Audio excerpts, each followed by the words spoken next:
What's going on, everybody? Welcome back to the wood shop. All right, sit back, put your seatbelt on. Today we're going to cover one of the most controversial topics in woodworking.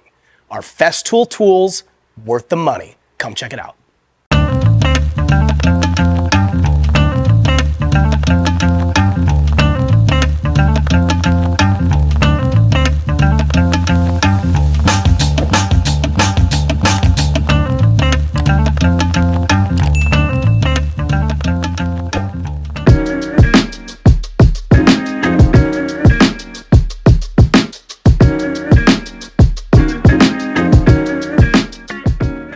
All right, you guys, so out in front of me, I have all of the FESTOOL products that we own here at Schooner Creek Designs. I got the TS75 Tracksaw, the RO150 sander, and the RO125 sander, as well as the 500 Domino. Down below here, I got the vac system, and I got multiple pieces of track. I've owned the sanders and the Tracksaw now for closing in on 7 years, at least 6 years. And I bought the Domino just a couple years ago. And I use these products every single day. They have taken a ton of abuse, and you've probably seen them in just about every single video that we have on our channel. And I wanted to go through because so many people have these massively outrageous concepts of what they're gonna get out of FESTOOL products and what they expect to do in their woodworking. So right off the bat, a good tool is worth a lot of money, only when it's in the right person's hands. If you're just starting out into woodworking, you can't expect that just because you purchase these tools, you're gonna instantly get better. And make sure you just don't go and break the bank on yourself by going big because you feel like you have to. I remember when I was so passionate about making woodworking my full-time thing and the rest of my life, which is kind of where I'm at right now, and I don't think I'm ever gonna stop doing this stuff.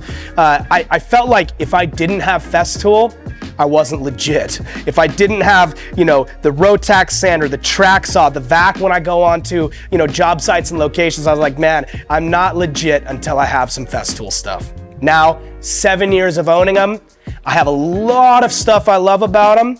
I also have some stuff that I feel like for the price should be a lot better. I want to start with the sanders. The sanders are the tools from FESTOOL that I've had the longest, and guaranteed they get the most hours of use of any other tool that I have in the shop. We spend countless hours sanding and refining our finished pieces to get them ready for finishing, and you can't do that without a good sanding implement. Right off the bat, picking up the Rotax, you know that it's a quality tool. It's heavy, it's not clunky, you can feel a really positive connection between the motor mechanism and the sanding head.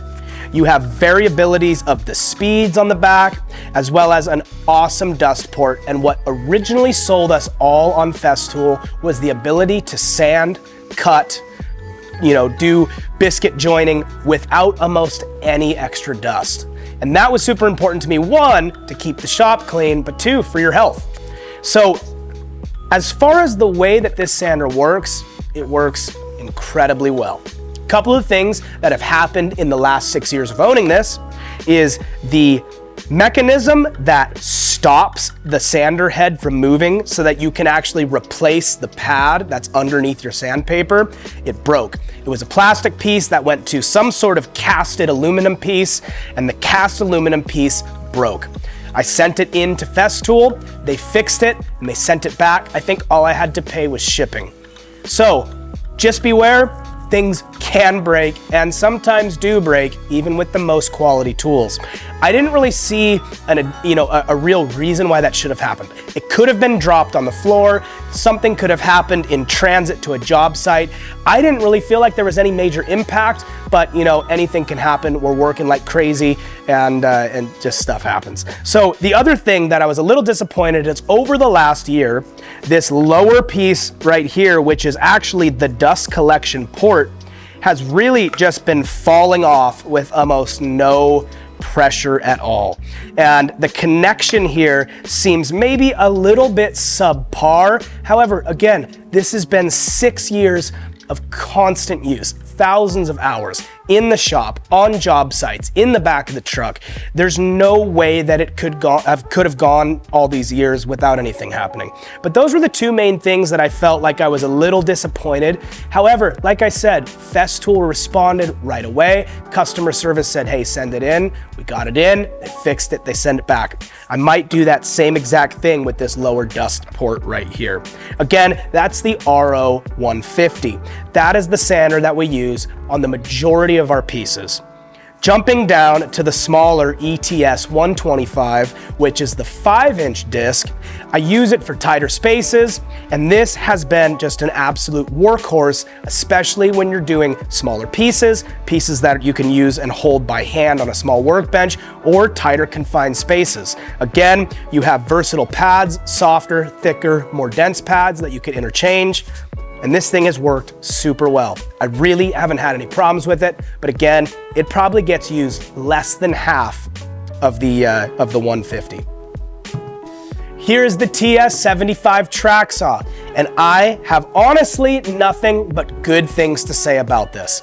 I have used this on sheet goods, on hardwoods, on job sites, in the shop. You've seen it in a ton of videos. To be able to clamp a straight track to a piece of material, get a good straight edge that I can then transfer either onto the table saw or to the joiner and really trust that it's square, and have a bunch of different mitering capabilities is an invaluable tool. If you have a tight or small workshop, or you work out of a trailer and you do the majority of your work on site, but you need to cut sheet goods and you need to cut longer lengths and keep it straight, get a Tracksaw.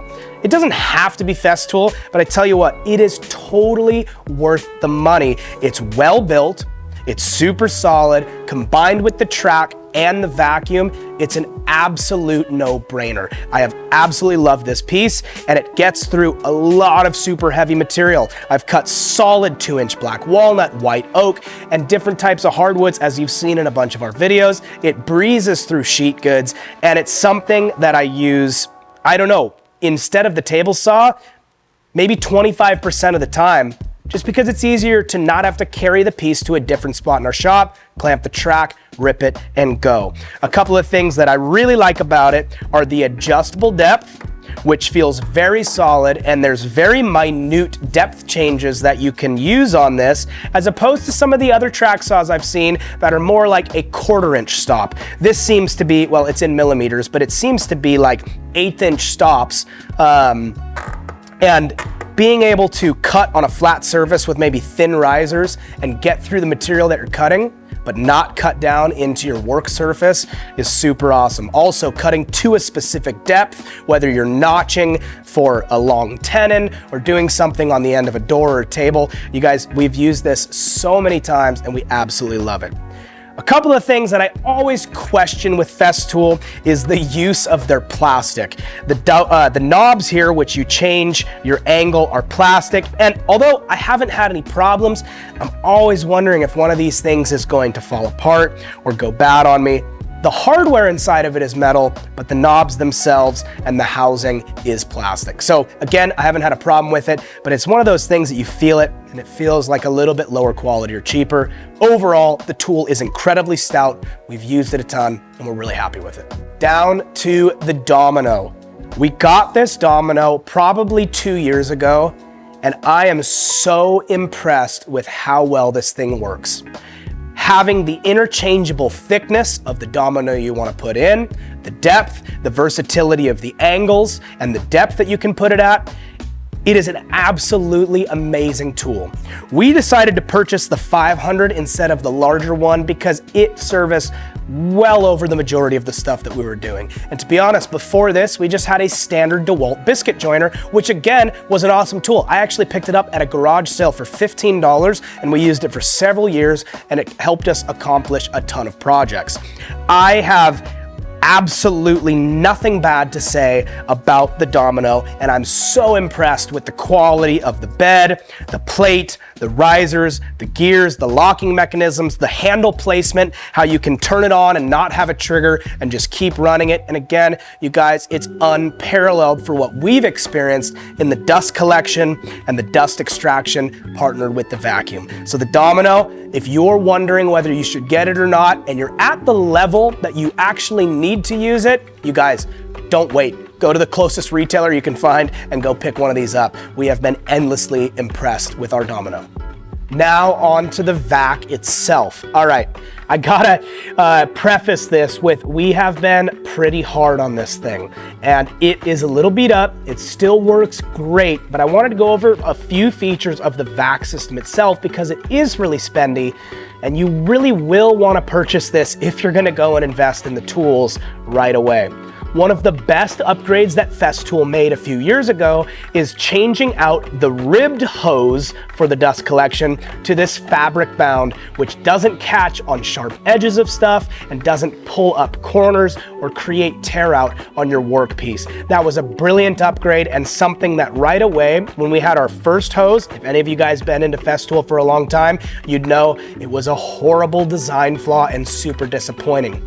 It was basically like a standard shop vac hose that had all of the ridged ribs going all the way down the whole hose, and anytime you'd try to move around, it either would catch and not follow you, or it would even tear up and mess up the sharp edges of a fine finished piece that you're trying to cut.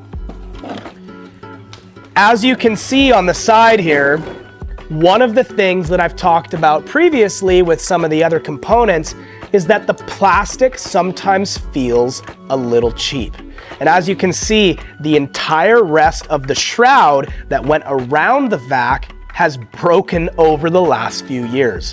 Again, we've been hard on it. It's lasted a long time, and it goes out from the shop, out into the trailer, over onto job sites, upstairs, downstairs, in elevators, you name it, it's been there. It's been in the Portland airport working on restaurants, the Seattle airport, the list goes on. So you can tell we've used it a lot. I've always been bummed that this seems to have broken away so easily over the last few years, but it is what it is. It's plastic, and it doesn't affect the overall function of the vacuum. Again, you might just be like, dude, it's all your fault. You're totally negligent with it. You're breaking it. Okay, sure, whatever. However, it's an expensive piece of equipment. I'm a little bummed that's happened, but again, sure, whatever, it's my fault. We recently just replaced the front outlet on the front of the vacuum. We've had a problem over the last little while with using the plugs, or rather the cords from the tools, and they just keep falling out of the outlet. The outlet tongs, I think, were getting loose. Anyways, we called FESTOOL, they sent us a new one. It was a 5-minute swap out, and it's worked great ever since. But I was always bummed. That's happened for like the last couple years. The outlet was just wearing out, and you'd be in the middle of a cut, you'd pull a little bit of pressure, and the plug would just pop right out. Overall, everything else has worked super well on this thing. All the knobs work. It's been just a total workhorse. We use it just as much as a shop vac as we do the dust collection for the tool system itself. All right, so that covers the overview of the stuff that we have owned and used here over the last few years. And like I said, this topic is so controversial, so I'm gonna break it down maybe in a different angle than what you've heard before.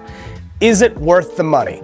It just depends on what you're doing for your profession. Are you a full-time carpenter? Are you relying on this for your main source of income? Are you a hobbyist at home who does stuff 1 or 2 days a month or on the weekends? Well, you guys, if this is your livelihood, you're always going to want to pursue the best possible tool that you can afford.